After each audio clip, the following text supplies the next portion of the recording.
Lots of great ideas for back to school, and our theme continues even in our kitchen today. We have a special cook who is part of a family, a long line of educators, and Joe's lucky to be with him today. That's right. He's actually, we're actually technically related. Technically, yes.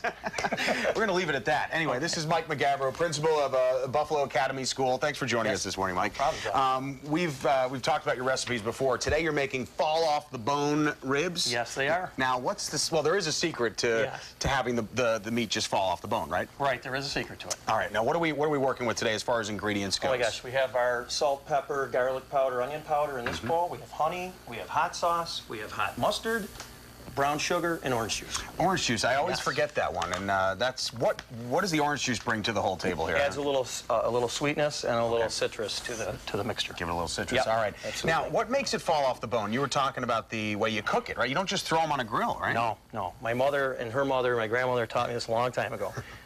You prepare them inside of a pan like this after you put the ingredients on, and what you do is you fill the bottom with water. Okay. Cover it, put it in the oven at 350 degrees for about an hour and a half.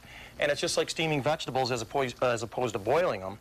And it just makes everything so much tender. So you probably... More tender. Yeah, you don't need a knife, obviously. Don't need a knife. We're going to use our hands anyway. When you go for a piece later, the bone's going to come right out. Of course, you have some already made, and, you know, I'm just doing my best right now not to go near them. But once we get everything set, that's not too much water. You're just putting a little bit in there. Just enough to cover the bottom so it steams, because if the bottom was dry, then the meat would burn. And it'll stick and everything. Yes. As far as meat goes, do you have a particular butcher you like to go to? Absolutely. Or Vinny Larigo from Larigo's Meeting Place on Grand Street. Irish guy, huh? Yeah. If you look at them, you'd know.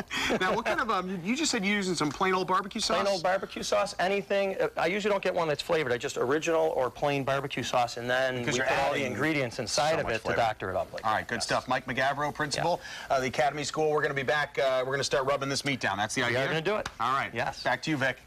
All right, Joe, you may be related to Mike as well. Well, you know what? I have a connection as well. And during your next segment, I'm going to divulge that.